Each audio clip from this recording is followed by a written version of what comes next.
नमस्कार, आप देख रहे हैं खबर उत्तराखंड और आपके साथ मैं हूं दिव्यदर्शनी। बुलेटिन की शुरुआत करेंगे बड़ी खबर से। बड़ी खबर है देहरादून से, जहां आईटीडीए की साइबर हमले से बाहर निकलने की जद्दोजहद लगातार जारी है। 50 घंटे से ज्यादा समय से बंद है सरकारी वेबसाइट्स और मोबाइल ऐप।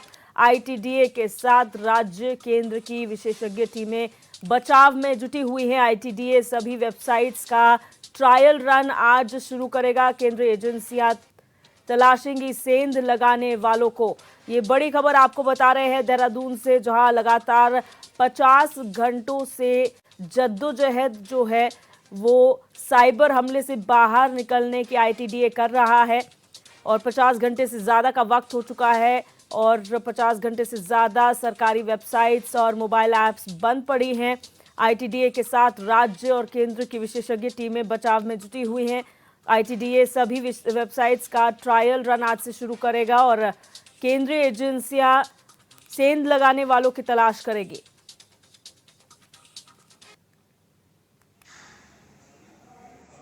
एज सच मैं इस पे कुछ नहीं बोल रही थी क्योंकि हमें पता ही नहीं, हमारा एनालिसिस नहीं हुआ है। ये हमारे सिस्टम्स पे है, उसकी स्कैनिंग में हमें पता चला। टचवुड इन्फेक्टेड कुछ नहीं है, बट वो जब हम लॉग एनालिसिस अब करेंगे तो जो आप कह रहे हैं कि कहीं से कोई ऐसा सोर्स है, कोई बाहर से है, वो तभी हमें पता चल पाएगा। उससे पहले मैं कुछ ये बाहर से अटैक है, ये इंटरनल नहीं, वी कांट से दैट क्योंकि अभी तक अभी हम ये भी नहीं कर सकते। किस तरीके का वायरस जिसने इन्फेक्ट किया है? सच बहुत सारे टर्मिनोलॉजीज होते हैं, वो ट्रोजन वायरस होता है, वो technical terms would better be known. और जब तक हमारे सारे सिस्टम्स को हम थॉरली डबल ट्रिपल चेक नहीं करेंगे, मैं उसको नहीं कर पाऊंगा। कब तक आपको बैंक अभी हम लोग का जो अभी लेटेस्ट अपडेट हम लोग का सुबह का है कि हमारे स्कैनिंग ऑलमोस्ट सब कंप्लीट हो गई है। फिर क्योंकि हम एक एक करके करेंगे तो मेरे ख्याल से 2 घंटे में मैं अपनी टेस्टिंग करके पहले एप्लीकेशन अपनी लाइव करूंगी और उसके बाद हल्के हल्के जब हमें सब लगेगा कि हमारे सिस्टम्स ठीक काम करें तो हम शाम तक सब कुछ लाइव करेंगे।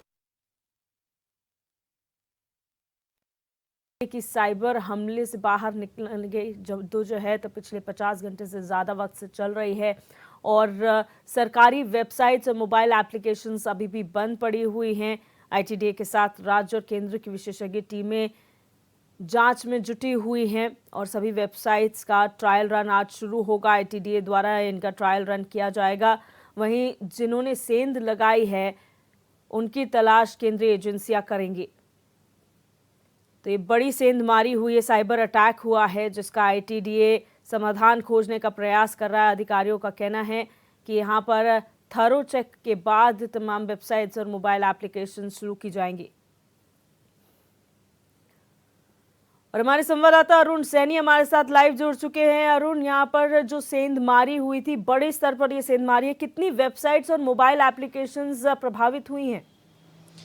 जी दिव्या, उत्तराखंड में एक बड़े साइबर हमले से जो है पूरा सरकारी कामकाज बीते 50 घंटों से ठप पड़ा है और लगातार जो है जद्दोजहद चल रही है किस तरीके से इस साइबर हमले से बचाव किया जाए और जो सरकारी वेबसाइटें ठप पड़ी हैं उन्हें किस तरीके से जल्द जो है खोला जाए।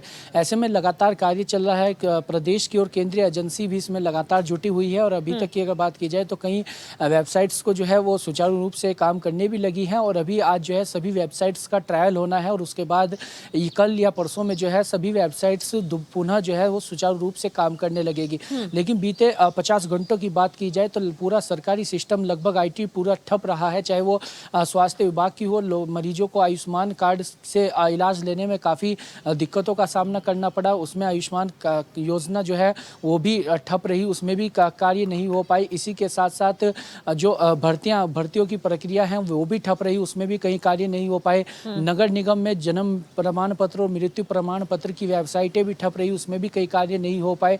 इसी के साथ साथ रजिस्ट्री और ऑनलाइन माध्यम से जो कार्य होते हैं उन सभी में चाहे एफआईआर हो, तो ये सभी ऐसे कार्य जो है बीते 50 घंटों से प्रदेश में ठप पड़े हैं और ऐसे में ऑनलाइन जो भी पूरा काम होता है सरकारी विभागों में वो सभी काम ठप पड़ा है और ऐसे में लगातार इस जद्दोजहद चल रही है किस तरीके से इससे बचाव किया जा सके। हालांकि आईटीडीए की निदेशक जो है का कहना है कि अभी तक जो डेटा है वो पूरा सुरक्षित है, डेटा जो है बाहर नहीं गया है, डेटा को कोई भी नुकसान अभी तक नहीं हुआ। तो ऐसे में अब जल्द से जल्द किस तरीके से वेबसाइट खुलेंगी और कब जो है काम सुचारू रूप से चल पाएगा, ये अभी देखने वाली बात है।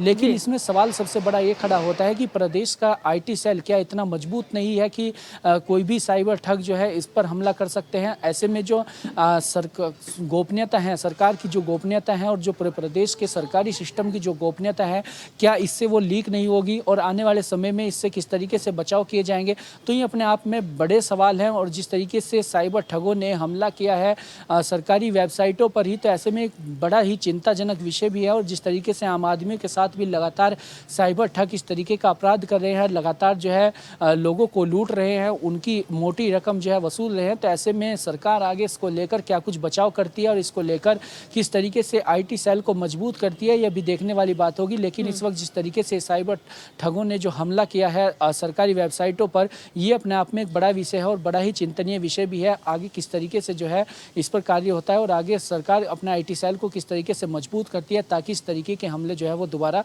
ना हो सके। बिल्कुल, लगातार साइबर थेफ्ट, साइबर अटैक्स को लेकर यहाँ पर जो है वो प्रशासन जागरूक कर रहा है आम जनता को। ऐसे में एक बड़ा साइबर अटैक होना कहीं ना कहीं सवालिया निशान जरूर खड़ा करता है। और ऐसे वक्त में जब तमाम विभाग ऑनलाइन हो चुके हैं, ऑनलाइन पेपर वर्क है, सब कुछ ऑनलाइन हो रहा है, ऐसे में एक साइबर अटैक होना प्रशासन के लिए चिंताजनक विषय है। अगर टीम्स की बात करें, क्या उत्तराखंड के पास पर्याप्त टीम्स हैं साइबर सिक्योरिटी से निपटने के लिए या फिर साइबर सिक्योरिटी के लिए? और जो केसेस दर्ज होते हैं, क्या उनसे निपटने के लिए, उनका समाधान करने के लिए भी टीम्स पर्याप्त मात्रा में हैं?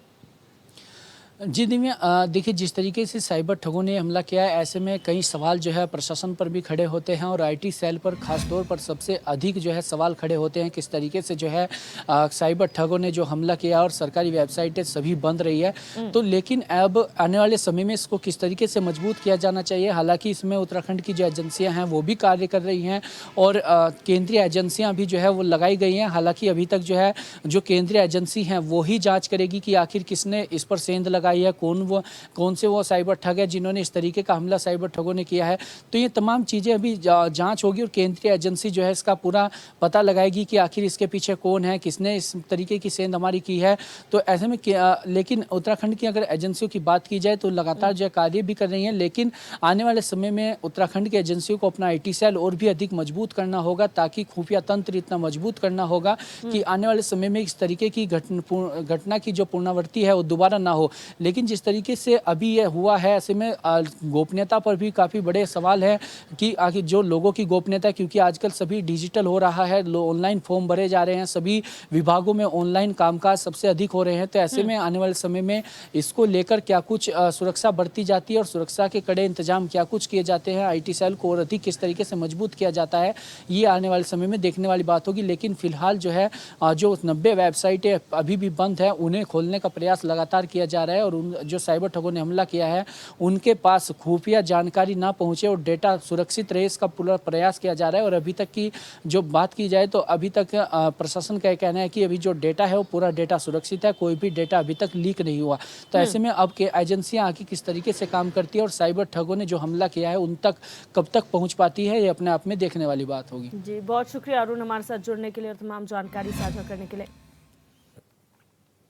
और अब बात करेंगे बागेश्वर से बड़ी खबर की, जहां देर रात एक कार दुर्घटनाग्रस्त हो गई। ये बड़ी खबर बागेश्वर से आपको बता रहे हैं, जहां हादसे में कार सवार एक की मौके पर ही मौत हो गई है। कार सवार 4 लोग गंभीर रूप से घायल बताए जा रहे हैं। कपकोट तहसील के सोंग में ये घटना हुई है। ये बड़ी खबर आपको बता रहे हैं बागेश्वर से, जहां पर देर रात एक दुर्घटना हुई है। सड़क दुर्घटना में कार सवार एक व्यक्ति की मौके पर ही मौत हुई है, वहीं 4 लोग गंभीर रूप से घायल बताए जा रहे हैं। कपकोट तहसील के सोंग में ये घटना हुई है, जहां एक कार दुर्घटनाग्रस्त हो गई।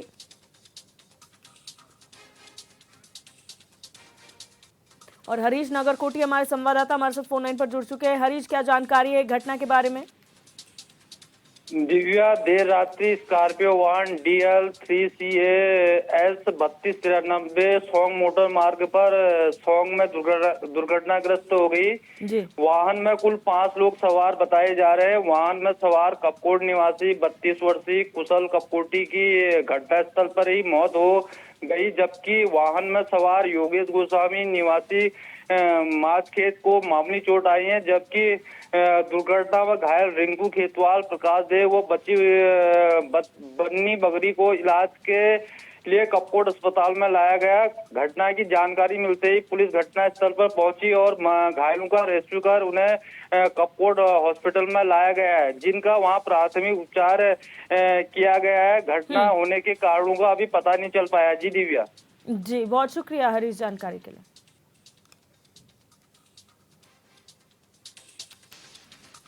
बढ़ते आगे, चौखंबा आरोहण के लिए गए एक विदेशी पर्वतारोही दल के 2 सदस्यों के लिए हेली रेस्क्यू की मदद मांगे जाने पर लगातार इस क्षेत्र में सर्च अभियान चलाया जा रहा है। आज 2 दिन बाद रेस्क्यू के लिए 8 मेंबर की कुशल पर्वतारोहियों की एसडीआरएफ की टीमें भी सहस्त्रधारा हेलीपैड से जोशीमठ हेलीपैड पहुंची हैं, जहां से इंडियन एयरफोर्स के रेस्क्यू हेली से इन्हें Chaukhamba peak rescue operation site पर भेजा जा रहा है। और आपको बता दें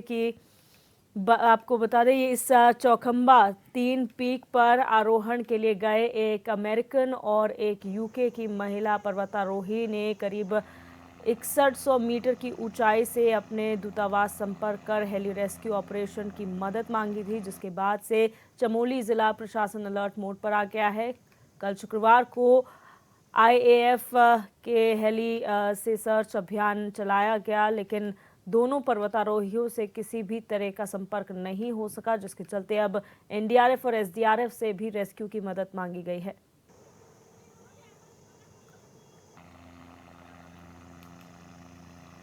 तो आपको बता दें कि यहाँ पर 2 पर्वतारोहियों का सर्च ऑपरेशन लगातार जारी है। विदेशी पर्वतारोही हैं जो मिसिंग हैं, जिनकी तलाश की जा रही है। इंडियन एयरफोर्स के हेलीकॉप्टर के साथ साथ अब एसडीआरएफ और एनडीआरएफ के कुशल पर्वतारोहियों के दल को भी इसमें सम्मिलित किया गया है।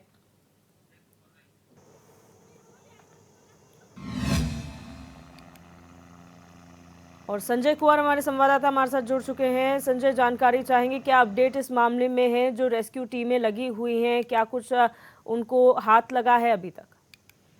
दिव्या जी, देखिए, चौखंबा आरोहण का ये आज जो रेस्क्यू अभियान चल रहा है, इसका दूसरा दिन है। इंडियन एयरफोर्स के दोनों हेली जो है तय समय पर जोशीमठ हेलीपैड पहुंचे और इस बार जो है एसडीआरएफ और एनडीआरएफ की भी मदद जो है मांगी गई है ऑपरेटर और जो आईएमएफ एजेंसी है उसकी तरफ से। और कल लगातार इंडियन एयरफोर्स के 2 हेली जो है इस चौखंबा 3 जो पर्वत शिखर है उसकी घाटी की तरफ जो है लगातार सर्चिंग ऑपरेशन में लगे रहे। 2 से 3 राउंड जो है जोशीमठ से इस घाटी की तरफ उन्होंने मारा, लेकिन जिस तरह से कल जो है दिन भर पर्वतारोहियों से संपर्क नहीं हो सका, तो जिसको लेकर के चिंताएं जो है बढ़ गई, जिसके बाद आईएमएफ द्वारा स्टेट और गवर्नमेंट से एसडीआरएफ एनडीआरएफ की मदद मांगी गई। और आज सुबह सहस्त्रधारा हेलीपैड से 8 जो है कुशल पर्वतारोही एसडीआरएफ एनडीआरएफ के जो जोशीमठ हेलीपैड पहुंच चुके हैं। यहाँ से 4 लोग जो है अभी अभी भारतीय वायुसेना के चॉपर से ड्रॉप कर दिए गए हैं। चौखंबा जिस क्षेत्र में लोकेशन बताई गई थी वहां भेज दिए गए और 4 लोगों को लेने के लिए अभी और एयरफोर्स के जो चेतक हेलीकॉप्टर है वो जोशीमठ हेलीपैड पहुंच चुके हैं। और आज जो है अहम दिन बताया जा रहा है, क्योंकि देखिए रात को बिल्कुल टेम्परेचर इतना गिर जाता है कि इसमें आशंका कमी होती है कि इस हाइट पे जो है कोई जीवन जो है सुरक्षित रह सके, क्योंकि बताया जा रहा है कि इन लोगों का जो रुकसैक बैकपैक होता है, जो इक्विपमेंट होते हैं, वो सारे जो है किसी खाई में गिर चुके हैं, लिहाजा बिल्कुल खाली हाथ हैं और अल्पाइन स्टाइल में ये पर्वतारोही जो है क्लाइंब कर रहे हैं। तो हर तरह से परेशानी की बात जो है नजर आ रही है, लेकिन आज जो अहम दिन है, मौसम खुशगवार है और अगर सब कुछ ठीक रहा तो इंडियन एयरफोर्स और जो एसडीआरएफ स्टेट उत्तराखंड स्टेट की जो ज्वाइंट जो रेस्क्यू अभियान चला हुआ है, तो अभी दोपहर बाद कुछ अच्छी खबर आ सकती है। जी जी, बहुत शुक्रिया संजय तमाम जानकारी के लिए। और यहाँ हम रुकेंगे एक छोटी सी ब्रेक के लिए, जल्द हाजिर होंगे कुछ और खबरों के साथ। ब्रेक के बाद आप सभी का एक बार फिर से स्वागत है। अपर निदेशक सूचना और जनसंपर्क अधिकारी डॉक्टर आशीष त्रिपाठी ने मंडल मुख्यालय पौड़ी के पत्रकारों से औपचारिक मुलाकात की। इस मौके पर अधिकारी ने शासन की नीतियों से उन्हें अवगत कराते हुए विश्वास दिलाया कि सरकार पत्रकारों के हितों के लिए हमेशा तत्पर रहेगी। मुख्यालय में आयोजित बैठक में उन्होंने प्रभारी सूचना अधिकारी को सूचना कार्यालय को सुविधाजनक स्थल पर स्थानांतरित करने के निर्देश दिए, जिस पर प्रभारी ने बताया कि जल्द से जल्द सूचना कार्यालय को स्थानांतरित कर दिया जाएगा। वहीं अपर निदेशक ने कई मामलों को संजीदगी से लेते हुए पत्रकारों के हितों में हर संभव समाधान का आश्वासन दिया।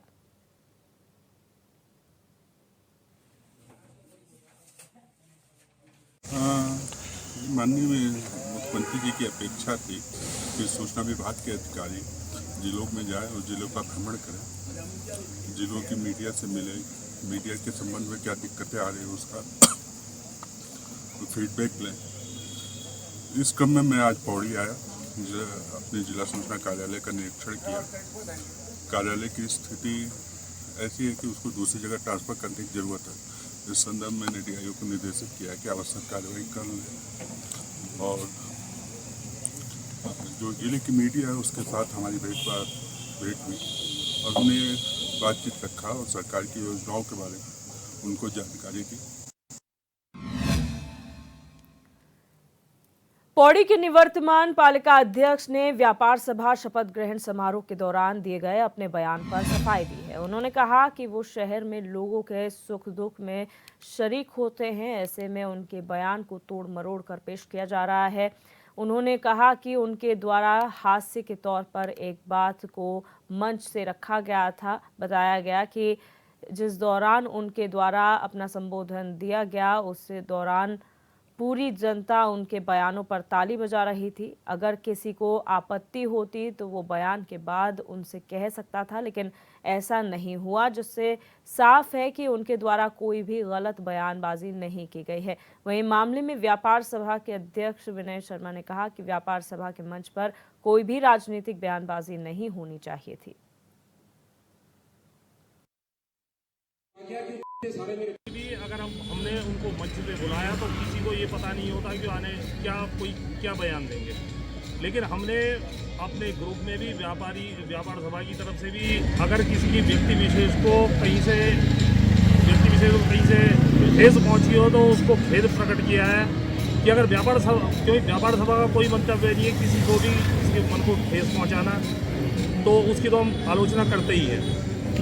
देखिए, ये बात हम लोगों ने जब व्यापार सभा का शपथ ग्रहण समारोह चल रहा था, मंच जो संचालन कर रहे थे उन्होंने भी 2-3 बार कह चुके थे वो मंच से कि ये प्योर व्यापारियों का मंच है, ये राजनीतिक मंच नहीं है। यहाँ केवल गैर राजनीतिक ही बातें होंगी और केवल व्यापारियों और शहर के संबंध में बातें होंगी। मैं ये कहना चाहता हूँ कि जब मैं अपना संबोधन खत्म करने के बाद अगर इन लोगों को लगा था मैंने गलत कहा तो मेरे बाद विधायक जी ने संबोधित किया, उन्होंने उस समय कोई चर्चा नहीं की। उसके बाद व्यापार संघ के अध्यक्ष ने अपना संबोधन किया, उन्होंने कोई चर्चा नहीं की। तो जब वो कार्यक्रम समाप्त हो गया उसके बाद इन लोगों को कुछ लोगों के द्वारा जो है जबरदस्ती इस तरह का बयान दिया गया जो कि दुर्भाग्यपूर्ण है और जनता उस ऑडियो को वीडियो को देख रही है। तो इस तरह का कोई बात ही नहीं थी। उसे एक चुनावी हथकंडे के तहत और बेनाम जनता की नजरों में जो है बुरा बने, उनकी नजरों में गिरे, इस तरह की हरकतें ये लगातार करते आ रहे हैं। लेकिन पौड़ी की जनता, जिसे मैंने हमेशा मातुल्य कहा है और मैं उसका हमेशा कर्जदार हूँ। दुर्भाग्यपूर्ण है कि 3 बार के एक नगर पालिका अध्यक्ष और 1 बार के विधायक, जिस पौड़ी की जनता ने एक शख्स को इस मुकाम पर पहुंचाया है, वो पौड़ी की जनता के लिए कुत्ते सब का प्रयोग कर रहा है। काफी निंदनीय है। आप उस पूरे वीडियो को अगर देखेंगे तो आप पाएंगे कि वो लगातार इस बात को कह रहे थे कि कुछ लोग उनको ज्ञापन देने आते हैं। तो आखिर वो ज्ञापन देने वाले लोग हैं कौन? उन्हें सार्वजनिक करना चाहिए। आप देखेंगे कि हमारे पौड़ी चिचा कांडई गांव की महिलाएं, हमारे बुजुर्ग, हमारी मातृशक्ति, युवा शक्ति, विभिन्न पार्टियों के कार्यकर्ता, ये लोग नगर पालिका में ज्ञापन देने जाते हैं और उन लोगों को अगर कोई नगर पालिका अध्यक्ष सब कहकर प्रयोग करे तो आप सोचिए उसकी मानसिकता किस स्तर की मानसिकता होगी। वहीं विधानसभा लैंसडाउन के जहरीली खाल विकासखंड के नौगांव में बारातियों से भरी एक मैक्स खाई में गिर गए। हादसे में 2 लोग भी अपनी जान गंवा चुके हैं, जबकि 9 अन्य घायल हुए हैं। घटना शुक्रवार शाम लगभग 6 बजे की है। स्थानीय लोगों का कहना है कि चालक शॉर्टकट संपर्क मार्ग से लौट रहा था, जबकि अन्य बाराती पहले ही अन्य वाहनों से अपने घर पहुंच चुके थे। घायलों को खाई से निकालने के लिए पुलिस और एसडीआरएफ की टीम घटनास्थल पर पहुंची। घायलों को बेस अस्पताल कोटद्वार में भर्ती कराया गया है।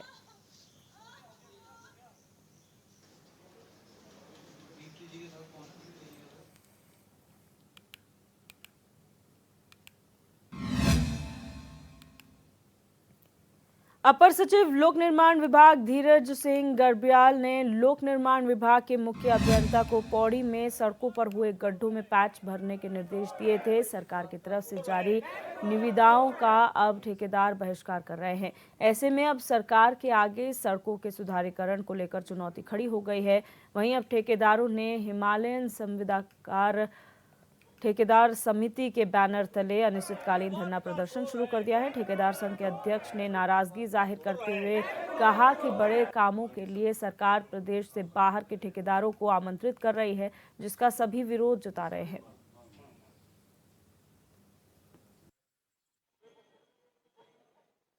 देखिए, जनपद में पूरे प्रदेश के स्तर पे वो बात चल रही है इसमें, तो उसमें शासन स्तर पे एक बार वार्ता हो चुकी है उनकी, और कुछ दिनों बाद फिर दोबारा एक बार और जरूर उसमें बात होगी।